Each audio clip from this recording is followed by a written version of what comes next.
Welcome to Good Food Unearthed. Today we are here with Dr. Pamela Popper. She is a naturopath and internationally recognized expert on nutrition, medicine, and health, and executive director of the Wellness Forum. She is also the co-author of Food Over Medicine and the author of Solving America's Healthcare Crisis, founder of the Wellness Forum Institute for Health Studies, and she has appeared as an expert in the documentaries Forks Over Knives, What the Health, Diet Fiction, and more. Welcome, Dr. Popper. Thank you. It's nice to be here with you. One of the things I want to ask you about is the Sacramento Food Bank Project. And I wonder if you could tell us a bit about what the project was and what your role in it was all about. Yeah, that was a fun project, and it was designed and engineered to address two very common misconceptions that people have. And I'm sure you've heard these things before. The first one is, oh, it's so expensive to eat a plant-based diet. That's really something for wealthy people to do, because the poor people who don't have a lot of money, they have to live on fast food and Mountain Dew, right? And that's so not true. The other thing, and this really aggravates me quite a bit, is this idea that people who are economically disadvantaged don't care about their health. They wouldn't work at improving their health. They just want to eat McDonald's and Mountain Dew and that sort of thing. So the objective of the project was to show that, first of all, economically, a plant-based diet could be adopted by people who were disadvantaged. And the second thing is that they would want to do it. And I like the respectful way in which it was done, because when we go into corporations, when we host events here at our office, we try to be very respectful of people. In other words, here's what we do, here's the evidence that supports it. If you want to do it, fine. We're not going to throw our bodies across the door and refuse to let you leave or beat you up or tell you you're stupid because you don't sign up, that kind of thing. So essentially, some informational sessions were done for people in the community who were getting food from the food bank. And I think it was 30-some people voluntarily said, I would like to do this. All but one person finished it. And the thing that was really remarkable about it, we had a great doctor who lived in the area, still lives in the area, who agreed to, for free, oversee the patients and their withdrawal from drugs.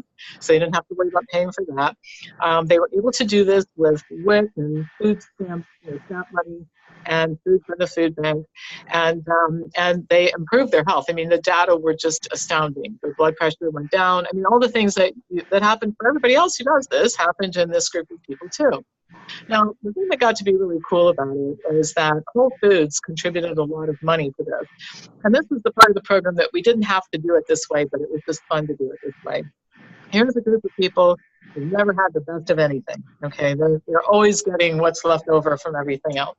And so John Mackey at Whole Foods made the commitment that these people would get the best of everything here. So the dream team from Forks Over Knives is who flew in, and he paid for the whole thing. So they got Britt Russelston, Caldwell Russelston, Colin Campbell, Tam Popper, Neil Barner, and so the people who never had the best of anything got the best. And so I spent a weekend, I think I was there for like 4 days, and my job was to do workshops for the group. We screened Forks Over Knives. It was before it was in the theater, so they got a sneak preview of the film, which was really cool. And then I got to do some one-on-one sessions, but it was a really, really wonderful project. And 4 of the women who were part of this actually made an appearance in Beverly Hills at a fundraiser to raise more money to do this at other places too. And they told their story. So that's what happened. Yeah, that's amazing. It sounds like the reception that you got from people was really positive. And I think what you were saying before is that a lot of people have a reluctance to talk about nutrition, and there's this idea that it's dismissed as like, how can food be so important for your health over your medication?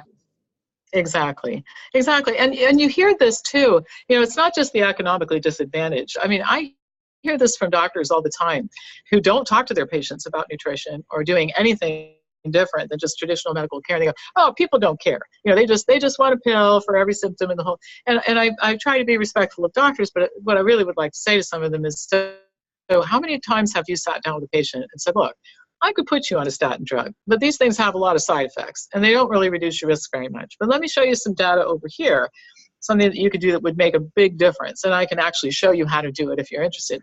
Okay, if they say no after that, then okay, you can say people don't care. But that's not the discussion that's being had.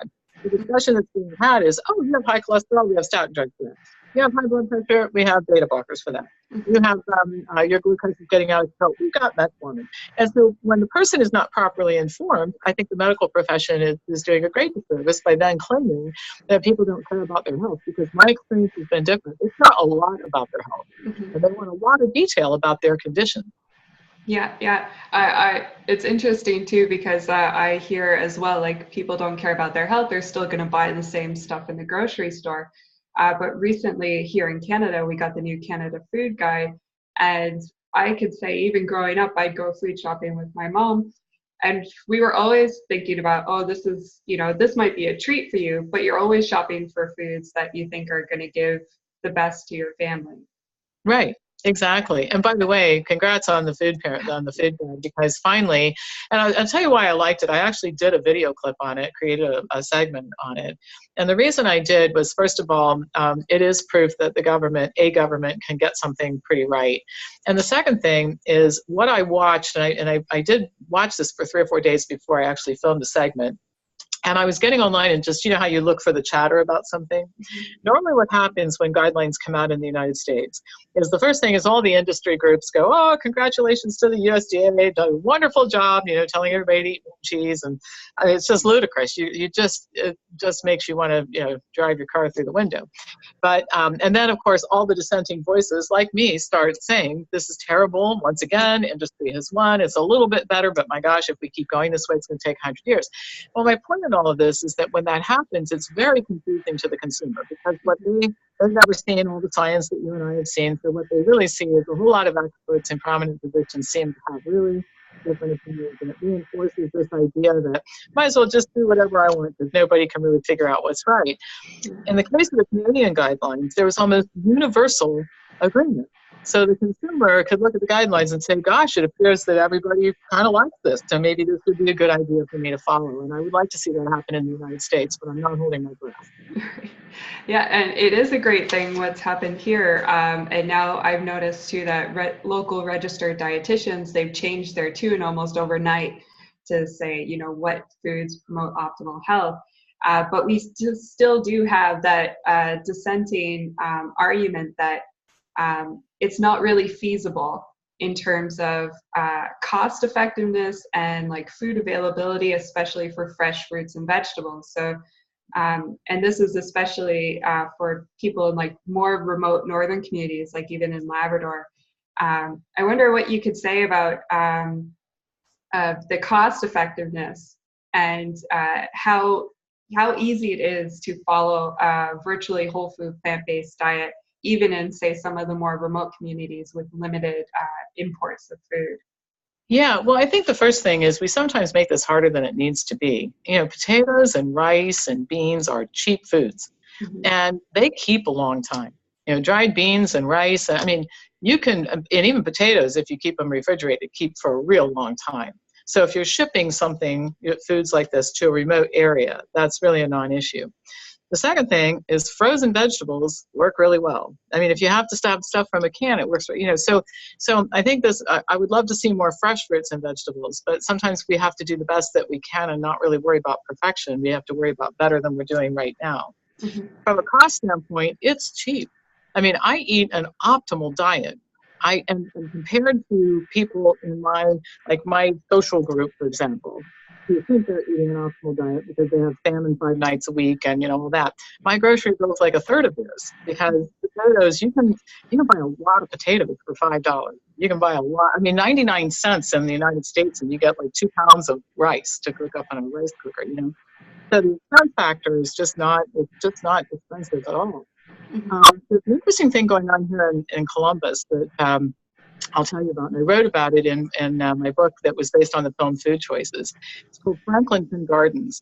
And what these founders did is they went to an urban area in Columbus where there were a lot of vacant lots, and it was it's an up-and-coming neighborhood. And at some point in time, they'll probably have to do something a little bit different. But what they basically were able to do is go to the city's land bank and get permission to lease really cheap these lots that were for homes.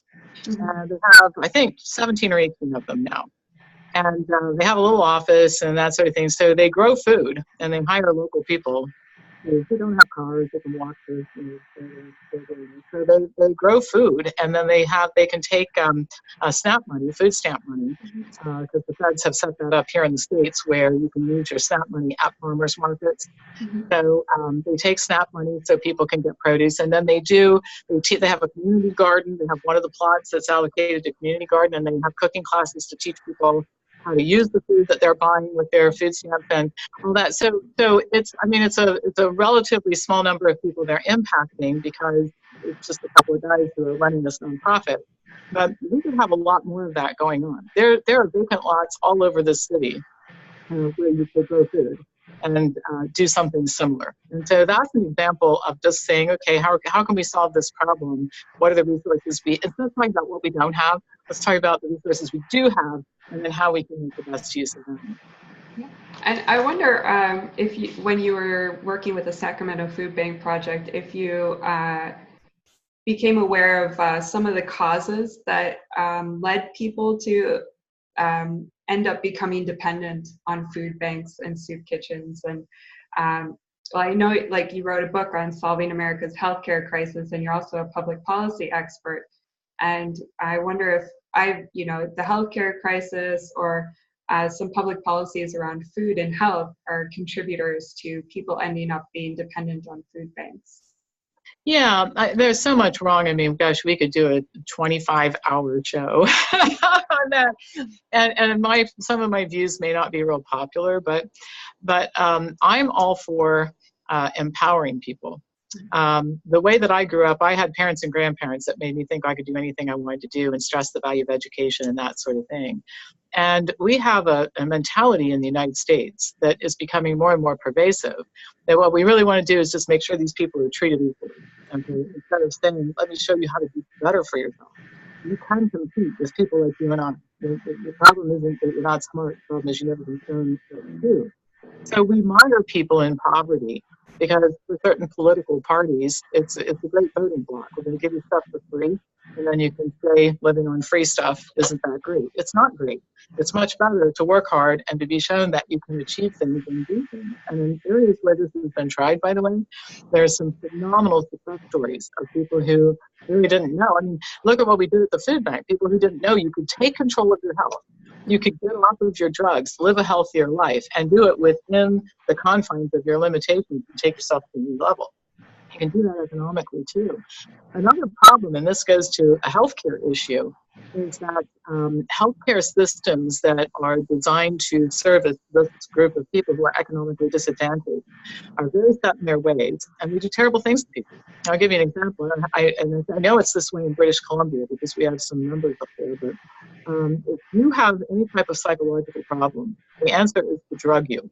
And if you don't want to take drugs, and by the way, not to get off on a tangent here, but there's no such thing as a chemical imbalance in the brain that causes any psychological disorder. This is a myth that was cooked up by the drug companies and the American Psychiatric Association. And the bandwagon that one of my business partners and I have been on to educate the public about this for a long time. So if you know that, if you're a disadvantaged person, you know that, and you don't want to take your drugs, the state threatens you with taking away your food stamp, taking away your housing. So you get pushed into the worst healthcare situation in the world. You have no options. You have to take what's free, and then you have to go along to get along with what's free. So all of these things, you and I, when we're not happy with something, we go find somebody else to provide it. We ask questions. We were taught to do this. We don't let this kind of thing happen to us. These people don't even have any choice, even once they have a clue that what's going on is wrong.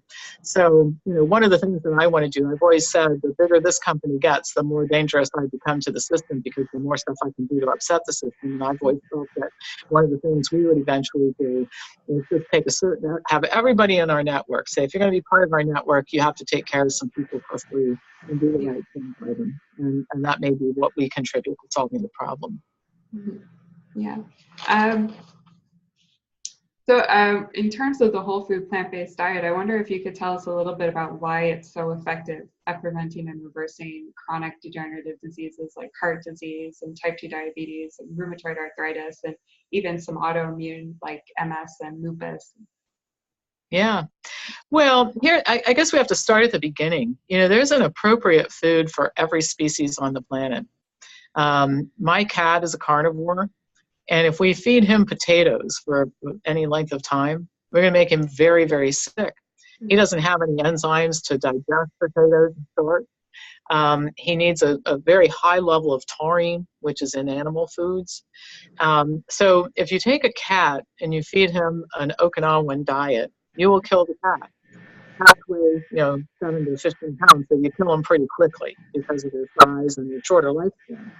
When you feed a human the wrong diet, it takes a longer time to kill them. They usually get sick and degenerative first, and then you kill them early.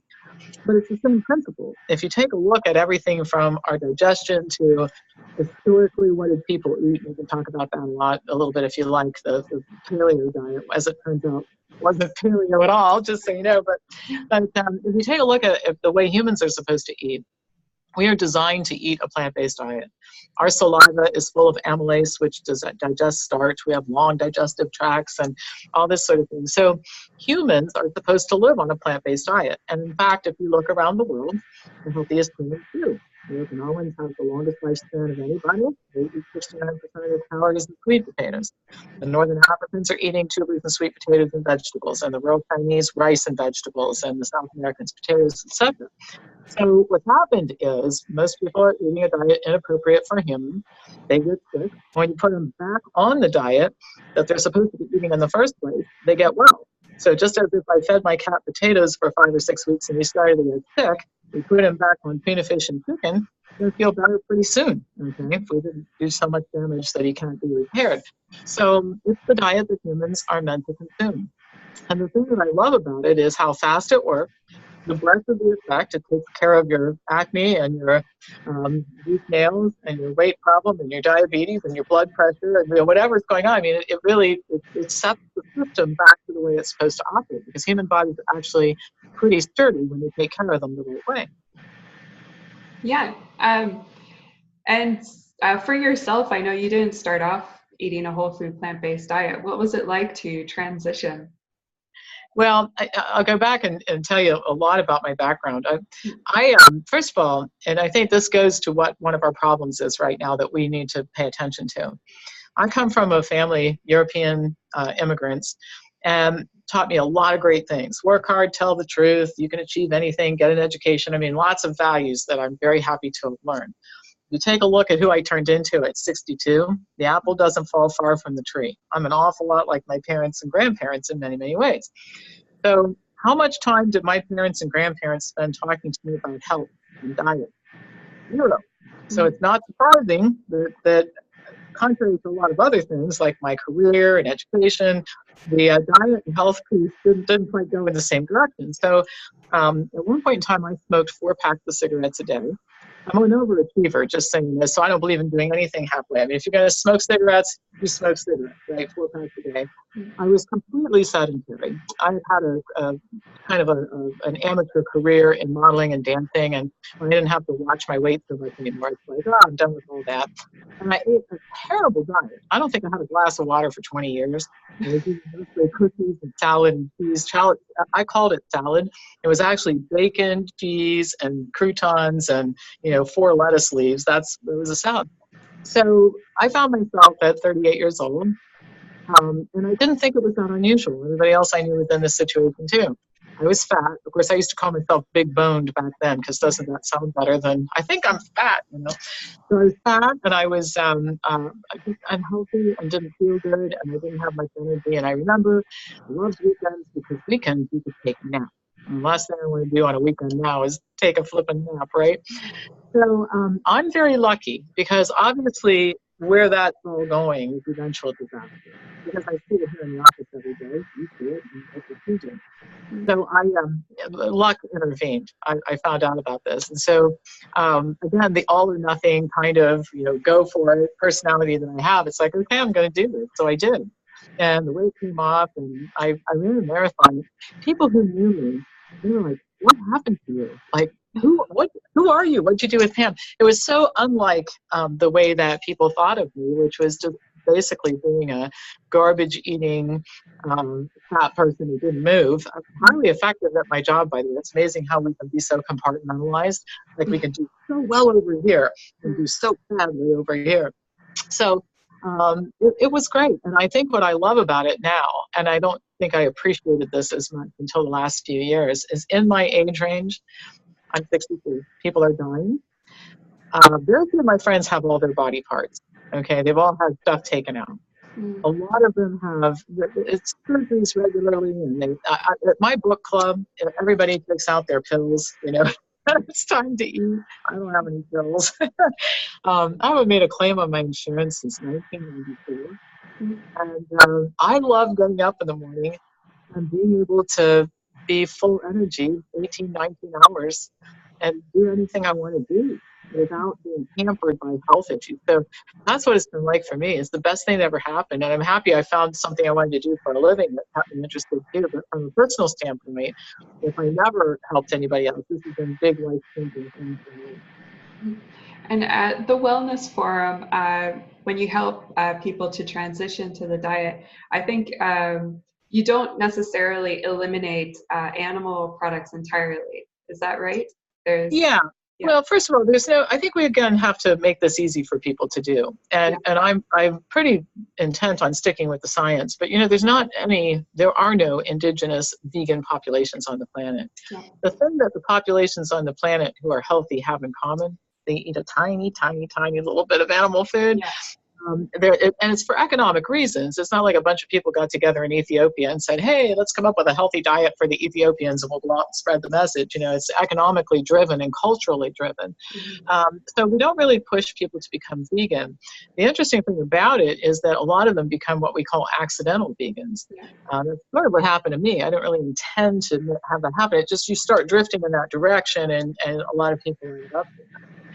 So one thing I think that we do differently here is to focus on the intervention part of it as much as the education. So it's important that you know some stuff like the science of plant-based eating, but it's also important that we take a look at the messy lives and complications that people have and then help this to fit in.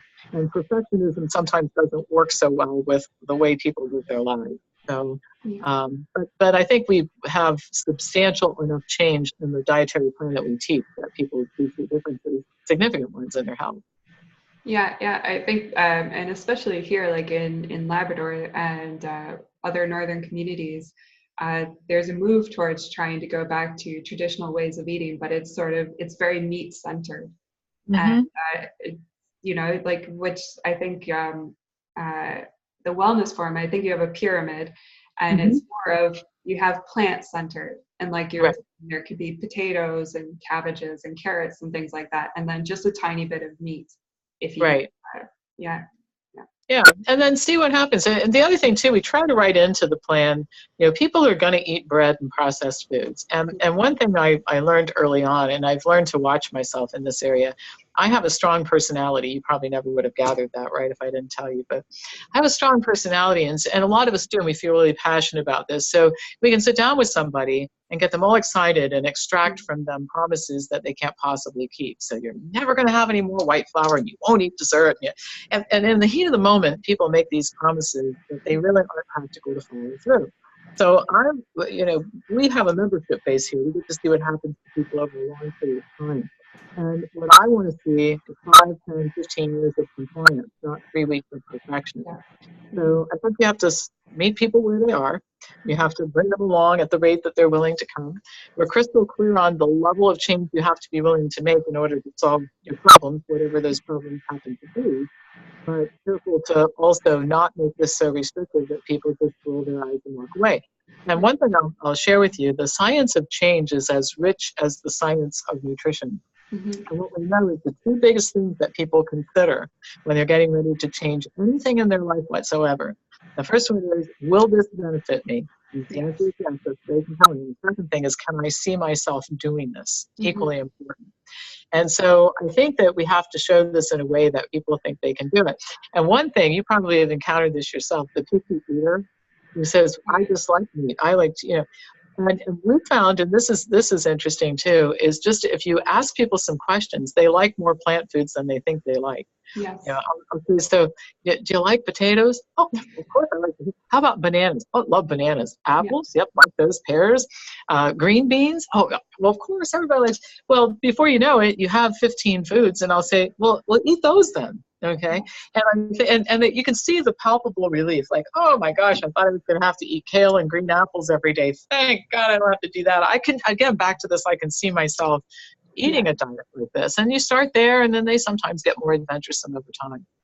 Right. Yeah. No, that's a great point, because I encounter quite a few people who say, I don't like vegetables, or I grew up and I always hated vegetables. But then you ask them, like, do you like potatoes? And they're like, I love potatoes. Yeah. But we don't consider it a vegetable, I think, because of the way it's been talked about. I wonder if we could talk a little bit about mental health now. So here in Newfoundland, we've also got our own healthcare crisis. We've got an aging population, all the things, the same in America. But we've also got the mental health crisis. And what could be the links between what we're eating every day and our mental health, including some things for children like autism and ADHD?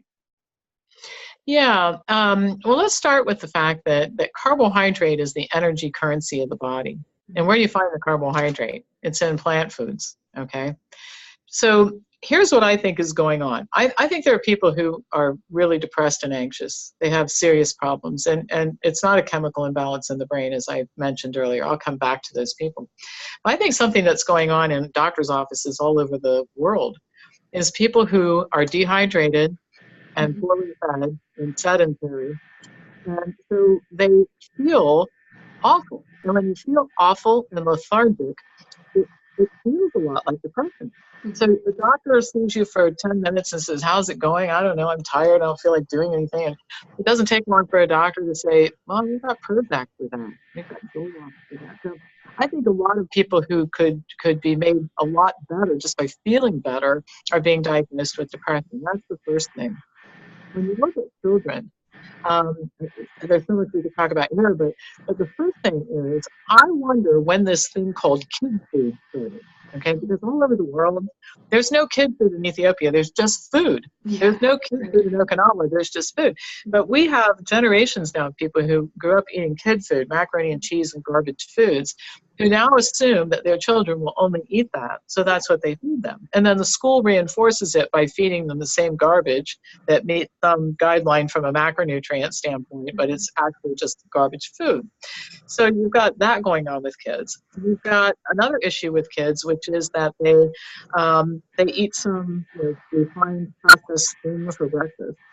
So 30 minutes after they eat it, their blood glucose levels tank. And I don't know about you, but when it's time for me to eat, it's like somebody took the batteries out of my head. And I have to I got to go eat right now so I can come back and think and do well for the next 3 or 4 hours before it's time to eat again. So I think there are a lot of kids who are having behavior problems and having trouble concentrating, that sort of thing, because they're not well fed and they're dehydrated.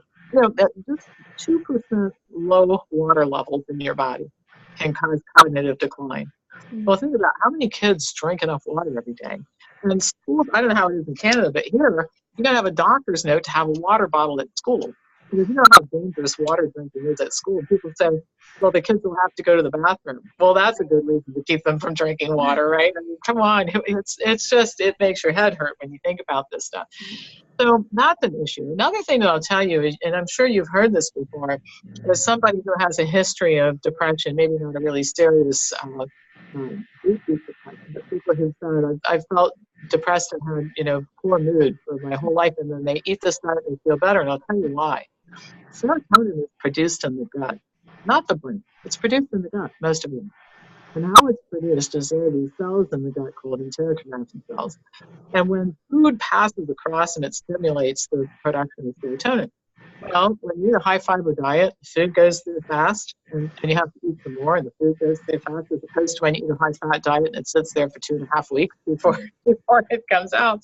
So people who eat a high fiber diet, a high complex carbohydrate diet, do feel better. They're not imagining the fact that they feel that their mood has lifted. Last but not least, and I think this is very important too, is the gut microbiome has a tremendous effect on mental health. Your gut microbiome in a healthy person has 100 trillion bacteria. And there's a great deal of communication between the bacteria in the gut and the brain. And because we're kind of arrogant humans, we really thought that the brain was telling the gut bacteria what to do. As it turns out, the gut bacteria, 90% of the transmission is going gut to brain, not the other way around. Now, why is this important? Your gut bacteria, they really like to eat carbohydrate and fiber. That's what the good bacteria like. And then they make all these inflammatory, anti-inflammatory chemicals like bacteria and sending all these great messages to the brain and all this sort of thing. Well, what do most people eat?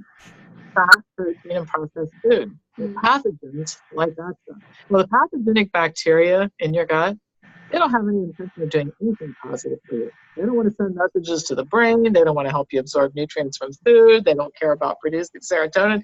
These guys are just hanging around and making mischief. So most people are preferentially feeding the bad bacteria, and this affects mood as well.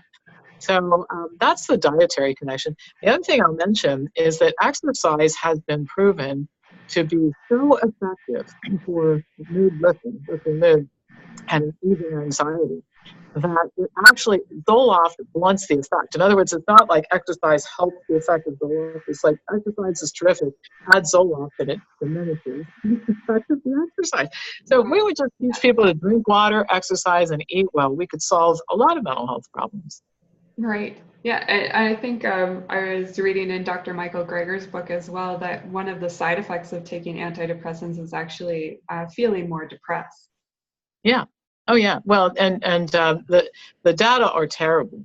There was a lot of mischief and scientific misconduct and fraud in even getting these drugs approved in the first place. And the reason I know it is one of my business partners was the medical expert in the first lawsuits against Eli Lilly for Prozac.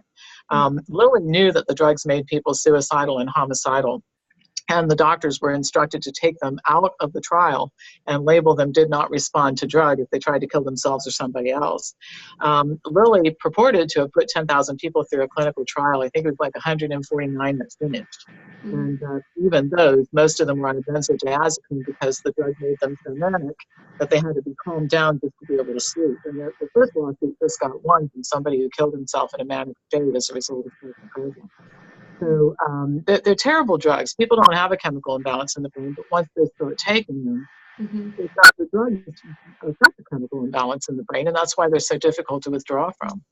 Wow. Yeah, I didn't know it was that awful. Yeah. And I'll tell you something else, and this is significant too. Right now in the United States, 850 adults and 250 children per day are being put on disability due to these drugs. It's a problem that is such a colossal problem. We talk about the cost of healthcare. These people are never coming back. We're going to be taking care of them for the rest of their lives, and it hasn't stopped. It's still going on. Right. And I think in terms of the other medications as well, it was, I might pronounce his last name wrong, but Peter Gosch from he was previous. What? How do you pronounce it? Yeah, Goethe. Gotcha. He was talking about, he worked with some elderly people who were in care homes, I believe, and he took them off their medications, and it was like they became fully functional again. So there's these side effects that, people they're not really made aware of, like you mentioned earlier in the interview, that are actually quite negative. And, it's more preferential to treat with less medicine and use what you can, modify lifestyle behaviors, and then see, do you need something extra after that? Yeah. Well, I'll tell you an interesting story. We had Cheryl Atkinson speak at our conference last year. She's a very well-known reporter here in the U.S. She's an investigative reporter, and one of the topics she's covered a lot is health. So the first question I asked her when we were doing our thing for the audience was, how'd you get interested in investigating health? And here's what she told us. She said that when she was much younger, her grandmother was dying. And so she decided to bring grandma home to die in her house. And she looked at the bag of pills and said, somebody dying doesn't need all this. I'm going to stop giving it to her. And grandma woke up, got out of bed, started walking around, and went back home. Okay. there's something wrong with this. Obviously, Yeah. the medical, she was going to die of healthcare, Mm. not because she was going to die because her time was up. And how horrible is that? I think it happens every day in both of our countries. Right. Yeah. And I think it was, it's what the third leading cause of death, and people don't actually know, is actually death due to healthcare, either from medications or hospital or different things. If you get into the business, it's pretty risky, but we Oh, tend yeah. to think of it as being like a lifesaver instead Well, of. and it can be. Here's the thing about medicine. Almost I mean, I can give you a list of maybe 6 or 8 drugs I think are useless all the time. Almost everything we do, however, has some usefulness if it's used responsibly and for the right group. So let me give you an example. If you take everybody who has high cholesterol and you give them a statin drug to lower their cholesterol, and then you look at the whole population that's medicated, and you say, what is the risk reduction for heart attack, stroke, and all-cause mortality? It's about 1.2% for Crestor and 1.6% for Lipitor. All right? Terrible. Nobody in the right mind would take on the side effects for that type of reduction. Now, there are people who have a condition called familial hypercholesterolemia, where no matter what they do, their liver's producing cholesterol. Sometimes it gets up to 300-400, no matter what they eat. Mm-hmm. This particular population of people gets a lot of benefit from taking a statin drug. Okay, huge reduction in their risk. So if we just prescribe statin drugs for people who really would benefit from them, that would be a good application for that particular drug. Now, here's the problem. There's no money in just giving the drugs to people who would benefit from them. You got to convince the whole population that they need them. And that's why we find ourselves in this mess. The procedures and the drugs are just being so misused at this point in time. And people don't know to ask the types of questions that they should ask before agreeing to take them. Yeah, yeah. And I think you offer, I believe it's a course on your website on, getting, or I could be mixing this up with Informed. Informed, just with the capital MED on the end. Oh, okay. Yeah, yeah. And you also have a post on your blog about, ways to talk to your doctor and how to approach medical doctor. And it's really nice because I think it's essential for people to realize that you have some power in this relationship too, because it's your health, it's your body. I wonder if we could move on to the EAT, the EAT Lancet report that came out earlier this year as well. What is your view on the report? I don't know that I've read it, so talk to me about it. I'll be happy to comment. Okay. Well, the EAT Lancet report came out basically saying that for our species to survive, there was a group of scientists, they collated all of this research and decided that for humans to survive as a species, they needed to move towards a more whole food plant-based diet. And that's because they saw the effects on our own health and then the effects on the environment. Mm-hmm. So they gave a recommendation of like the types of foods to eat and the types of foods to minimize. So it's actually quite similar to the New Canada food guidelines. Mm-hmm. So they still include the animal products, but at a much smaller percentage. Mm-hmm. And they say to eat more whole grains, fruits and vegetables and legumes. Right. They also say they were a bit negative about potatoes. Mm-hmm. And from what I read about it, it was some medical data that showed how potatoes spiked blood sugar, and I guess potatoes weren't seen as very favorable. So anyways, I wonder what you think about that in terms of eating that way to benefit our species and the environment, and what your views on potatoes and starches are. Yeah, well, I think the first thing, let's talk about the potato starch issue first and get that out of the way. A lot of studies, and we do offer courses, by the way, that teach people how to read the stuff and figure it out so they're not always going sideways. Oh, I'm eating potatoes and it's great. I lost 10 pounds and I'm off my metformin, but now somebody says they're bad for me. Oh my gosh, should I quit? Oh, let's come back to how the different things are right now. But so many of these studies are poorly done. Mm-hmm. In other words, they'll take somebody and feed them potatoes for 5 days who's just come off of metformin and say, oh, the potatoes made the blood sugar crazy study designs that are just terrible. You have to read the study design and look at it before you have any judgment about it. So that's contrary. The Okinawans never got the memo, by the way, about potatoes being bad for you, because that's what they're living on over there, and they obviously don't have a lot of diabetes and premature death from chronic degenerative disease. In terms of the environment, the impact on the environment, I agree wholeheartedly. We can't go on feeding people animal food. And there's a great book called The End of Food. I'm trying to think of the name of the author. We studied it in one of my classes, and this guy had a really good perspective on this, which is that we do not have enough resources on the planet to feed the existing population a diet based on animal foods, let alone what the population is expected to grow to. And it is more important for people to change their plant-based diet than it is for them to change their carnivore diet. The impact is much greater about the diet. The thing about this is I think that it might be a way of reaching people who are not particularly concerned about their health. You and I could argue that they should be, but they're younger, they think they're impervious. I remember when I thought that, and so they're really not thinking about the fact that they could be at risk of having something bad happen. So caring for the environment and being concerned about animal welfare, I think, reaches a younger audience than my conversation about chronic degenerative disease that I have with people every day. And I think the report's accurate. I think it's true. And here's something to think about too. Not only are we squandering the Earth's resources, such as the Amazon rainforest, we're just clearing it to graze cattle. But we're creating health problems in countries that cannot absorb the cost. So in China, you have 1.5 billion people who aspire to eat an animal foods diet.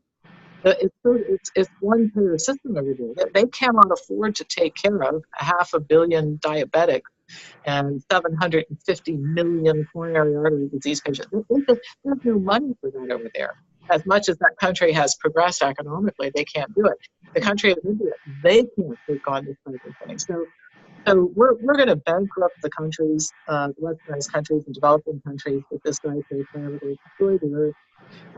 And I do think it's going to turn around because of the flow of information today. The rapidity with which people are finding out about this is so much faster than when I started 24 years ago.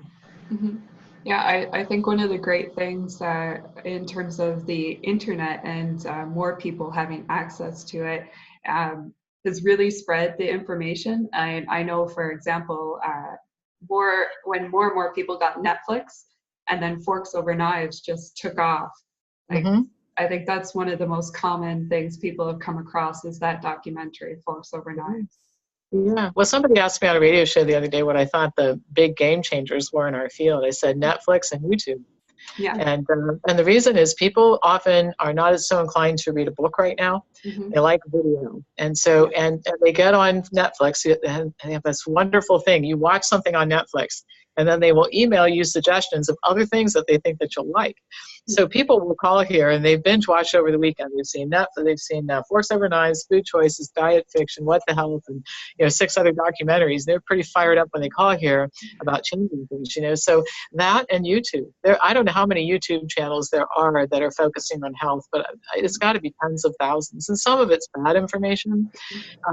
So I think we went from no information to like too much information and a lot of it bad, and it's kind of sifting back this way where some of the outright quacks are kind of going into the background a little bit. Some legitimacy is being attributed to this too. What advice would you give to somebody who's a bit overwhelmed by all the information? Because I do know that with all the free information, there's also like the keto people who are coming out, and the paleo people keep putting out documentaries as well on Netflix. I just saw another one come out called The Paleo Way. And of course, like, it's true that, people will think about what we ate for most of human history, and they'll see that there was meat, some form of meat in it. And so they'll think, well, it's just natural to eat meat, so I can't exclude it entirely. So then they're more attracted to those documentaries. And it's funny how they actually, if you've seen The Magic Pill, they designed it.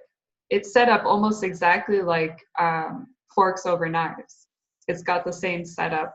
with the same type of interviews, but it's all about the keto diet. Mm-hmm. So it can be quite confusing. So I wonder what your advice would be to somebody, just a regular person who's like, how can I discern which things are factual? Yeah. Well, I think the first thing that I tell people is let's think about the way that you buy cars, houses, blenders and washing machines, retirement accounts, and college educations for your kids. I mean, I've never met anybody who got in the car with a realtor and said, look, I'm really stupid about real estate, so just tell me where I'm going to be living and I'll start moving my stuff, okay? I don't know anybody who signed a mortgage document and said, I'm too stupid to read this. I sure hope I can afford this place. People do research about things that they don't know a lot about. I mean, I don't know anything about building a house, and I'm an idiot mechanically, but I've driven a car for my whole adult life, and I've lived in a house, a couple of them I've bought. So how do we do that? We ask questions, we do research, we check things out. If people make a claim, we ask them to document it. I want to see the warranty. You tell me this thing is warranted, you'll give it to me in writing. I want to just check this out. And then we make a decision after deliberating and thinking about our values. And then think about the way people take advice about diet and health and medicine. I'll ask people, why did you start doing a keto diet? And oh, my neighbor was doing it. Why do you take this supplement? My cousin sells it.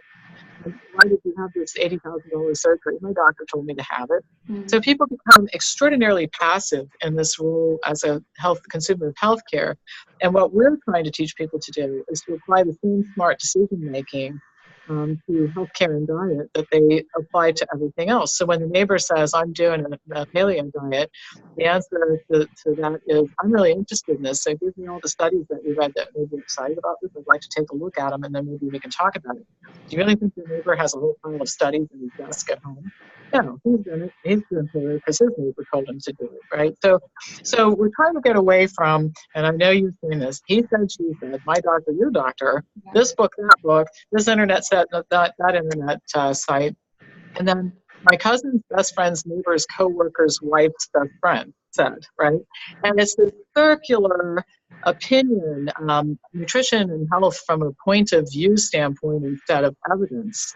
And if we can just apply those great buying skills that people use for everything else to this, we change things pretty quickly. Yeah. I wonder if we could also circle back around and say, like, so here we have a food bank distribution center, and it recently had a big fire and burned down, so everybody was donating lots of food to it. And I wonder what you would recommend.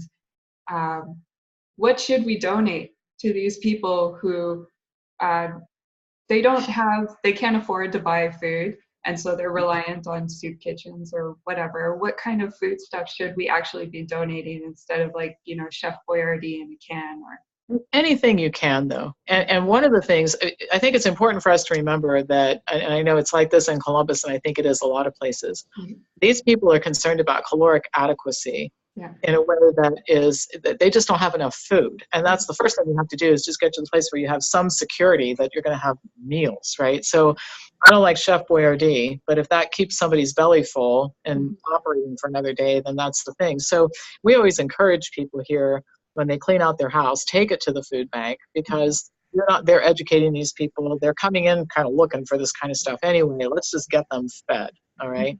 And I know collectively we probably have donated millions through our members to food banks, and dealing with what they're eating. Now we're back to the Sacramento Food Bank Project. We need to go to these places and institute programs to start our own food bank to give away produce and that sort of thing. I'd love to have the money to be able to do that at some point in time during my time on the planet. But I would just tell people, any food you're not going to eat, don't throw it away. Give it to these people. And then we can tackle the education part, going at it from a different direction when we have an opportunity. Right. And would you say that, because I've been a bit conflicted about that, because I feel like, from what I've learned, if you give people foods, like, say, if you maybe donated more pasta and potatoes and canned beans and stuff, that satisfies their hunger drive. So then they don't feel hungry. It also satisfies, like, because of their nutrient receptors, they get the right nutrition so they can function better. And then they might be better able to handle stuff going on in their lives. Yeah, if you're going to make deliberate purchases, sure, buy better things. But I'm just saying, don't discourage people from giving whatever in the pantry. I mean, if you're, just think of it this way. Here in Columbus, again, we have a big homeless population.